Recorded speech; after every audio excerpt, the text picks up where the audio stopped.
folks, Pratik here. Nice to see you again. Happy December. So today I'm in a good mood because we had a great week at Anthramind, did some amazing work and onboarded two very large customers.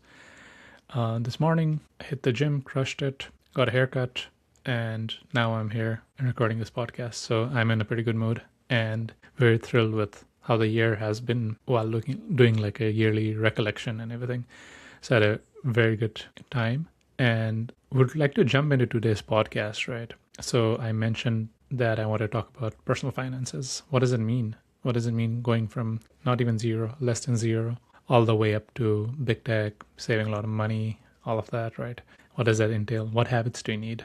And, how do you go from debt to big tech to, a founder, which is sort of back into debt because let's face it, it's not glamorous. You go from like, six-figure salary to 300K, 400K to, pretty much zero overnight. And even with like a pre-seed funding or a seed raise, you make less than what you would in big tech. So there's a lot of considerations there. And I'm very happy that a lot of people gave me good feedback.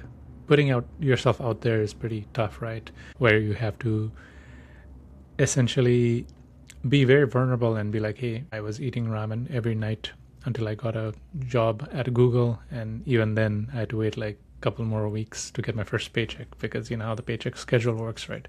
It was a very tough time, but I'm very thankful for that time, in fact, because I learned a lot, right? You don't really learn a lot from comfort. You learn a lot from adversity. So that's why it's been a great experience, a great journey so far, a lot of variability. So my life feels very varied and rewarding in that fact. And as a year-end update for Anthramind, did some amazing work this year. Just this week, we onboarded two new customers. We're pretty big and are doing some very interesting work with them for like the most sophisticated post-training data use cases. 2026 will be the year where I can share more about this stuff because, we're still early on and at the tip of the iceberg. And there's so much to unpack and so many lessons that we've learned that I'd like to share over the next few podcasts over the next year. So this is not going to be like just my personal stuff. We're going to be going more into like AI evals, post-training data, what all of that means. How can we all get better at it? How can you use it at your workplace? Because guess what? If you're using LLMs in any capacity, you need it. If you're working at an insurance company, you want to bring LLMs into the fold. Guess what? You need post-training data. You work at a fitness tracking app. Guess what? You need that if you're injecting AI in any capacity. So that's why it's so important, and I'm very happy to talk about it. But let's get into today's episode. Episode number 5. Can't believe it's been 5 of these, and I feel like I've gotten better at each of these episodes because I get so much good feedback from you guys. And episode 5 is the financial stack, going from debt to founder, and what that meant for me, right? I went from ramen to, making good amount of money, back to ramen profitability, and now Anthramind is taking off. I wouldn't say wherever you want to be yet, but I'm very bullish on the future. All right, perfect. Welcome aboard if this is your first time here.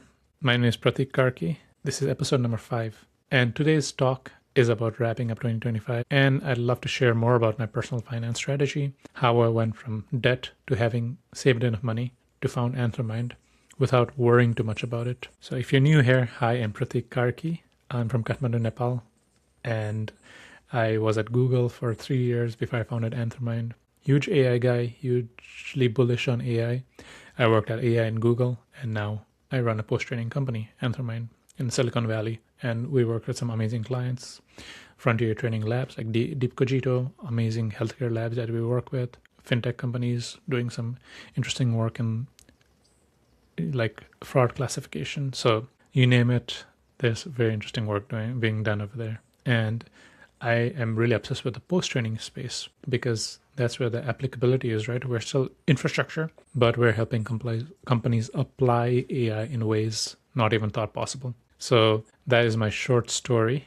And let me walk you through the plan for today. I normally start off with a Friday positivity. And during this time, I talk about something that is personal to me or something that I see across the world and how it can be framed as being positive. It doesn't have to be all happy, like, oh, look at the world and how amazing it is. No, it's like finding happiness even in adversity. That's the main thing, right? There's a amazing person that I love citing all the time. He is somebody who came up with the idea that you can be happiness as long as you have your own free will, and it doesn't matter what. And his story is amazing, and I'm blanking on his name, unfortunately, which is not something I wanted to do, but that's where we're at right now. So he was a Holocaust survivor, and in his mind, even though he was in a concentration camp in Germany, he was like, you know what, I still have my free will. They can do anything they want to me, but they cannot take away my free will. And that's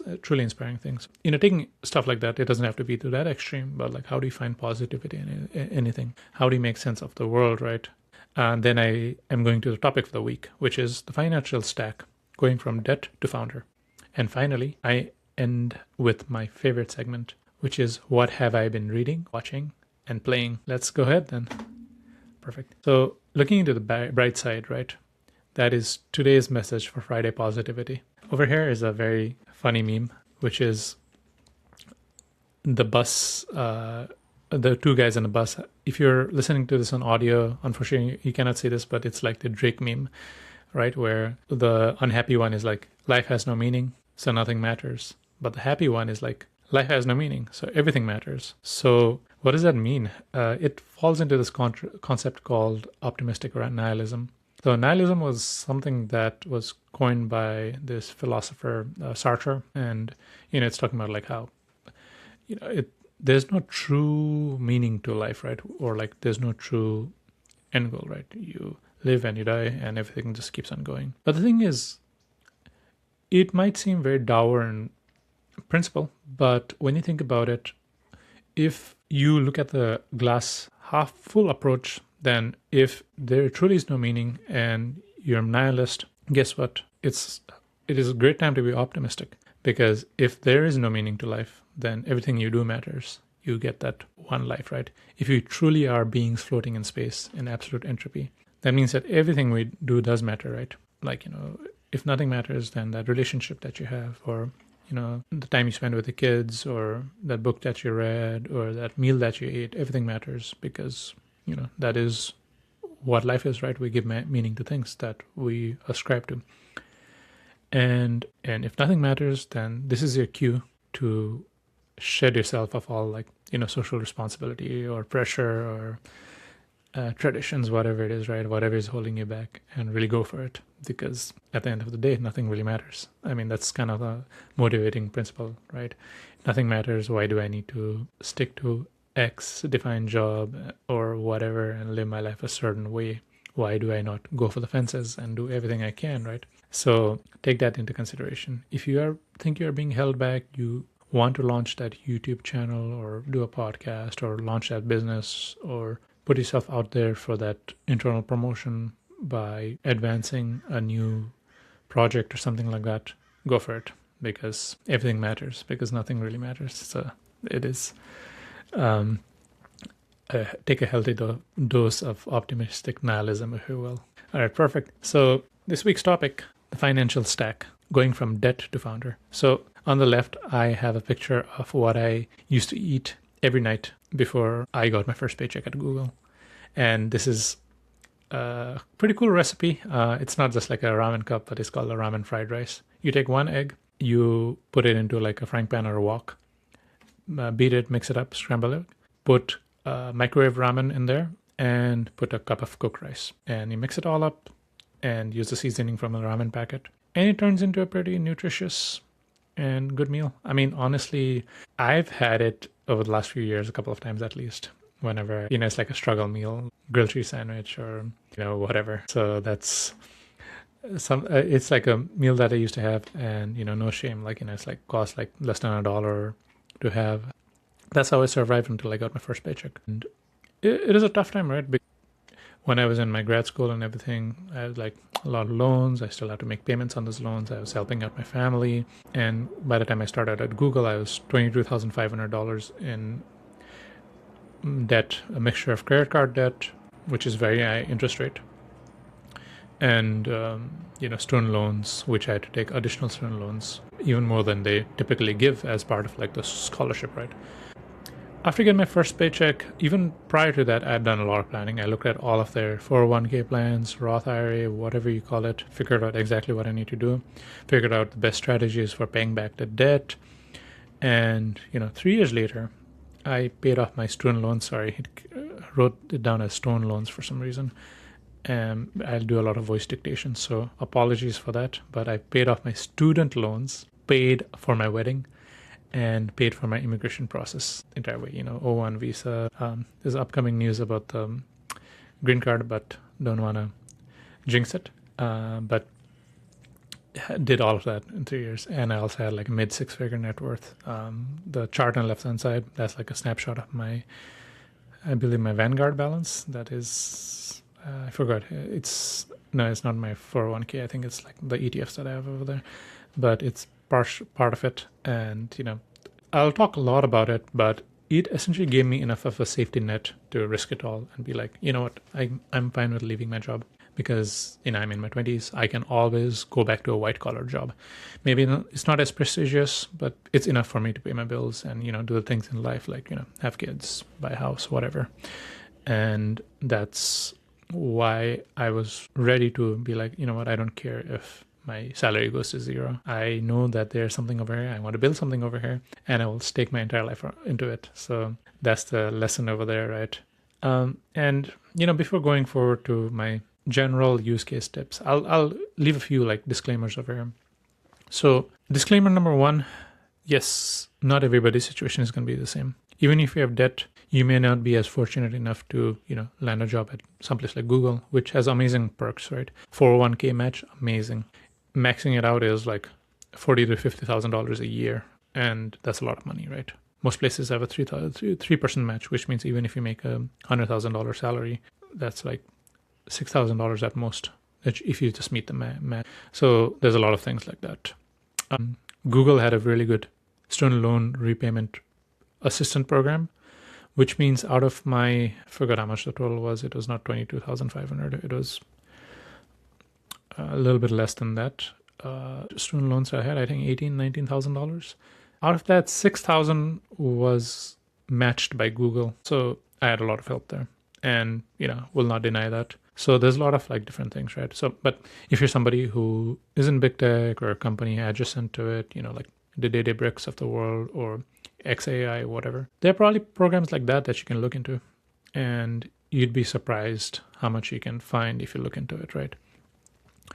And there's a lot of other considerations as well. Like if you do need to go to grad school, a lot of jobs will pay for it. Or if you are considering grad school, then do not take loans to go there.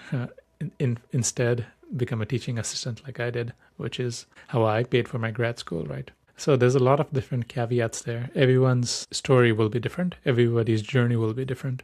The main takeaway here is not going to be like what you need to do specifically for your situation. It's more about what are the key considerations you should look out for, why you should aim to be not where the average is, always aim to be where the 1% is. That's how I live my life. I do not care if the average person is X amount in debt. My goal is like, what is the 1% of people at? I do not care if the average person makes X amount of money or has this much in retirement savings. My main goal is to figure out what the 1% has and how I can get to that level, because you want to raise the average, right? If everybody raises the average, then society as a whole does better overall. So that giant rant aside, let's go to more of like the practical things, more of like the distilled lessons that I was thinking about. So I'm going to grab some coffee. All right. So simple finances. If let's say you're in debt, or you feel like you could be saving more, or you want to save more for like a big purchase, like a car or a house, here are like the 3 core lessons. Number 1, spend less and fix leaks. So what does this mean? Spend less doesn't mean like stop eating or whatever, man. It means like think of what really matters. What are the needs versus what are the wants? And I'll be the first to say that I started off with only thinking of needs, and then once you get like a cushy job, you start spending more on wants, right? When I had only needs, guess what?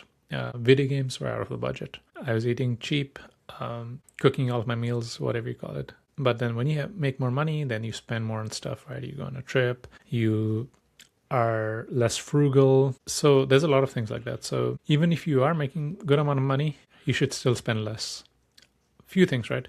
If you spend more on like the latest phone or something, guess what the only winner is? The only winner is the phone manufacturer or whoever is the marketer. You're not really winning over there. You're not really winning by having the latest devices or whatever. You are not winning by buying expensive clothes because, the only thing you get is like I wouldn't even call it an asset. It's just something, right? Versus if you spend less and invest the money in real assets, it can even be a car. I mean, a car is like a terrible asset, but it is still an asset at the end of the day. You buy a used car for $30,000. 10 years later, you sell it for $20,000. That's still an asset. I mean, it depreciated, but you also get use out of it. So there's a lot of things like that.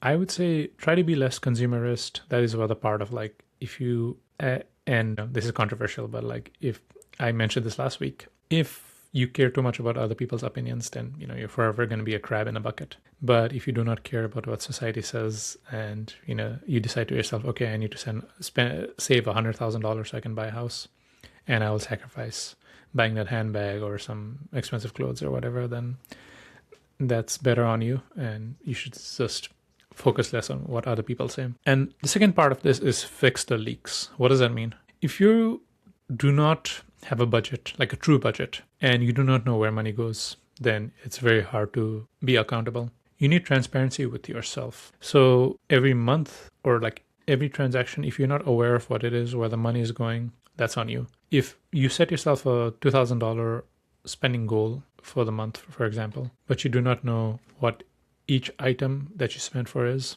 then it's very easy to have a leaky bucket, and that's when you lose a lot of money, right?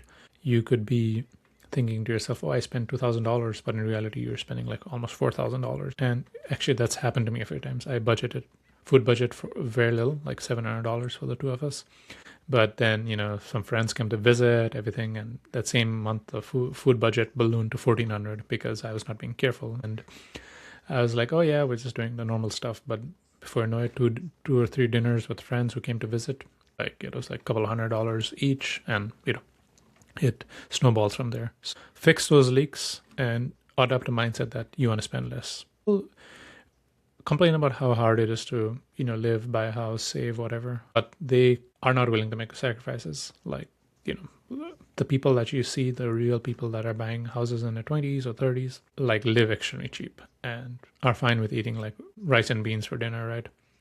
And making sure they're getting to those goals. So if you really want to fix your finances, then you need to make those drastic changes.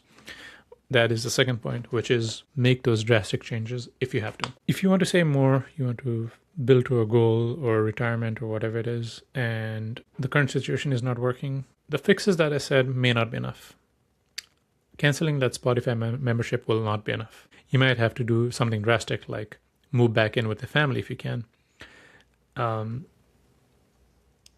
a roommate, find a cheaper place to live in the suburbs, whatever it is, right? Move to a different state to find a job. Be open to all of those things. If it cannot be fixed by just spending less and fixing your leaky bucket, sometimes drastic changes need to happen. You might have to go from like a studio apartment to living with 3 roommates. But if you have a goal in mind, then it becomes easy to digest, right? Some changes like that. And finally, plan like your life depends on it. If you do not have a 6-month emergency fund yet, plan for it.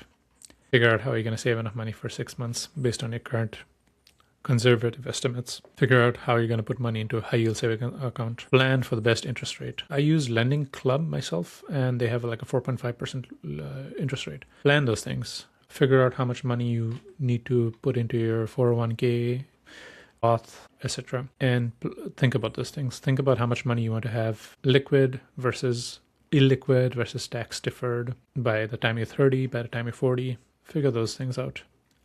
It may seem very daunting and overwhelming, but if you are very clear and you're very transparent with yourself and you do not lie to yourself, lying to yourself is one of the worst things you can do, by the way. Do not lie to yourself and be like, oh, I will somehow have like $50,000 extra in my bank account by the time I'm 35 without changing anything in my life. That is not going to happen. So figure that out. But these are like the 3 core tenets. Figure out your lifestyle, make drastic changes if you have to, and plan. You cannot substitute these things. And it's not as simple as you cannot improve your finances just by tweaking a few things. It's a lifestyle change. And, you know, it's not for everybody. Like, but at the same time, if 20 years later you see other folks doing better than you and you wonder what happened, probably you did not make that lifestyle change and that other person did. That is, most of the time, that's the fact, right? It's interesting because I was thinking to myself, somebody was bringing up this guy's podcast, right? Ramit Sethi, I think is his name. He does a podcast and he has like a Netflix show and it's like called How to Be Rich. And he does a podcast where he talks with finances with couples. I haven't watched the podcast, but I was reading a few of his tweets and he brought up some common salient themes among couples. And there's a lot of things like unwillingness to change lifestyles, unwillingness to say no to stuff, right? And not being able to communicate to each other. And I found it very perplexing because, you know, neither me or my wife are American, but apparently American couples have a hard time with this because, you know, it's a very consumerist lifestyle. So it's like a true thing, right? But like, I have no frame of reference. My family always saved a lot because, you know, in Nepal, you kind of have to save a lot, right? If you spend a lot, then, you know, you're going to be broke. And there's no such thing as a consumerist culture. You're always trying to be frugal. You try to figure out where you can save more. And it's interesting because I did not grow up in that consumerist culture. And so it was like a lot of things came easier to me. So I have some empathy because it's not as simple as like, oh, just change your life, because the entire life could be around consuming stuff, certain brands, whatever. But, you know, if you do that, then you're probably going to be broke your entire life and wonder where things are. My frame of reference is like, you know, Nepal people are saving money. All the Nepali people I know in the US are also like very frugal like me. All the people I know own homes. They have good finances. And it's because they come from the same mentality. They do not care about consuming. They'd rather live cheaply and frugally and not be very show-offy.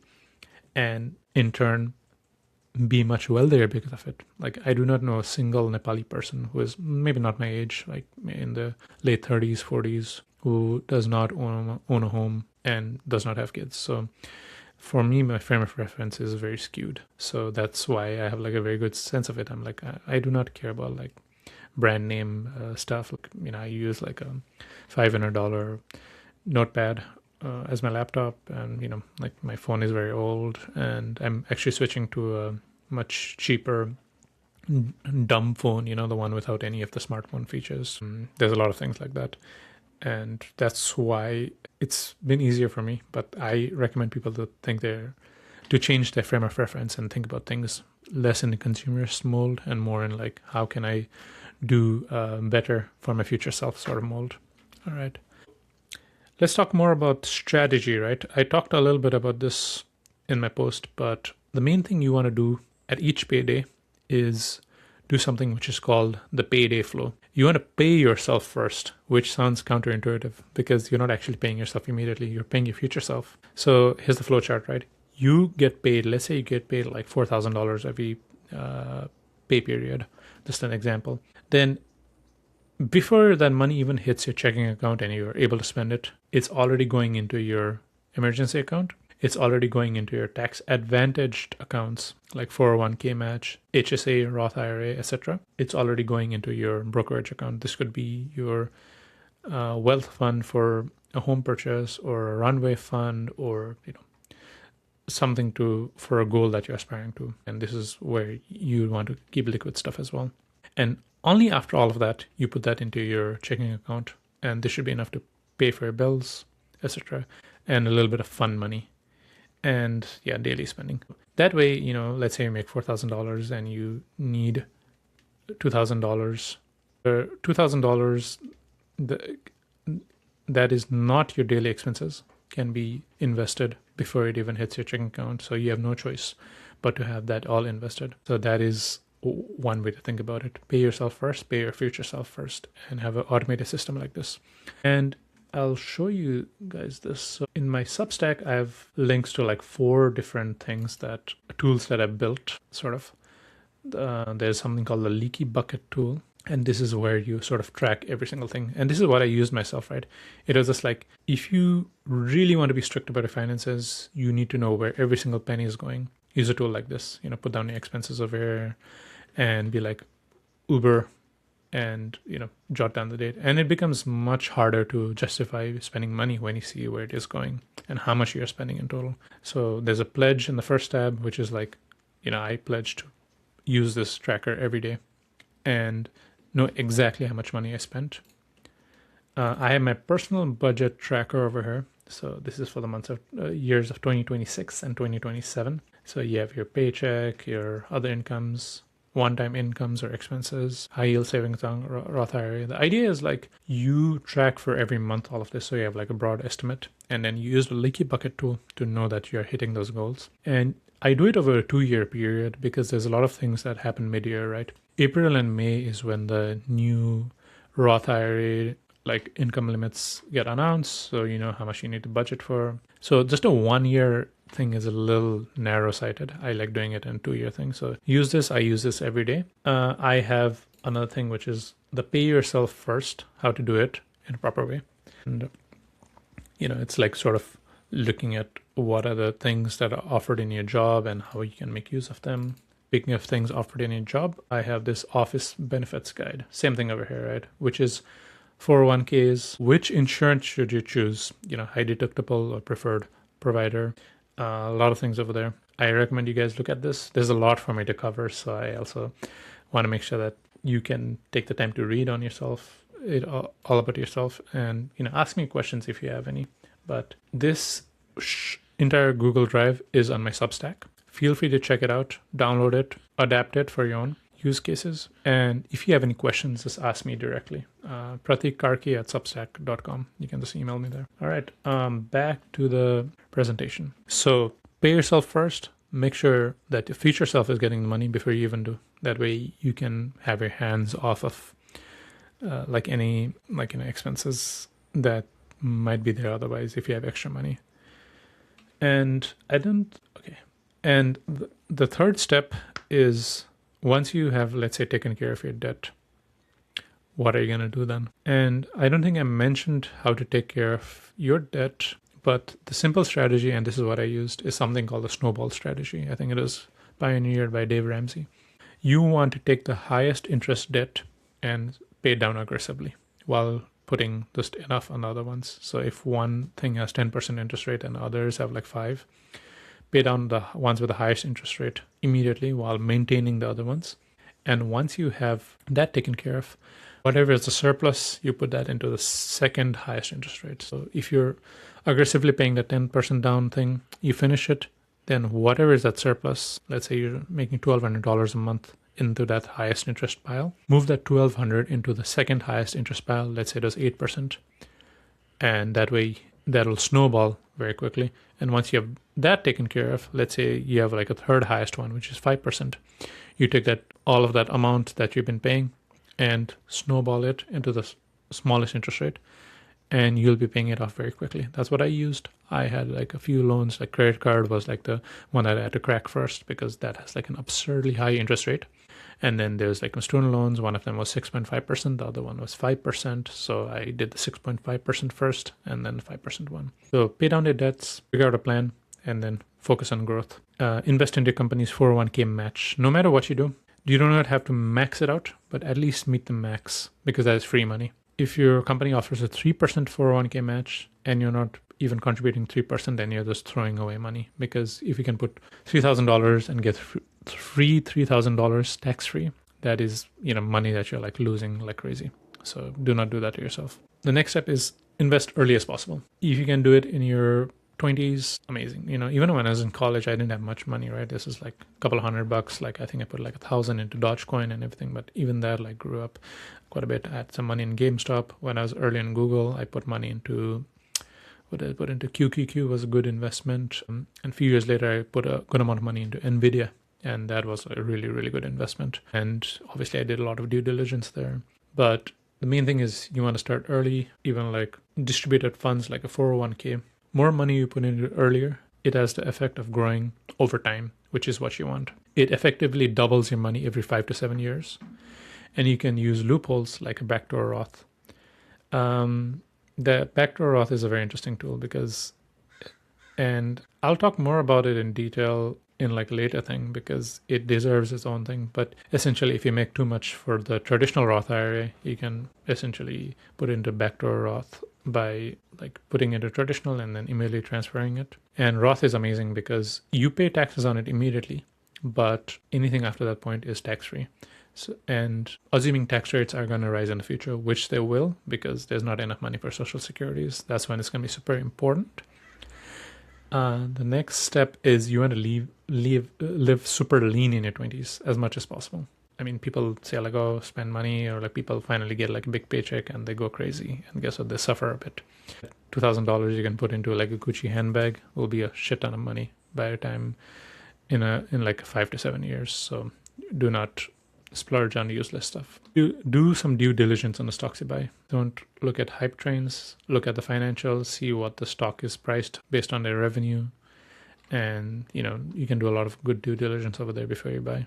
And look at the industry. Like I invested a lot into like nuclear power recently, for example. So I'm gonna end with my favorite segment, which is what have I been reading, watching / playing. The first is this movie called Whack-A-Mole. It's hilarious. It's like Downton Abbey meets Naked Gun. It is very, very funny. I recommend everybody watch it. Amazing movie. I read this book called The Captain Class. It's talking about like what makes the elite teams, right?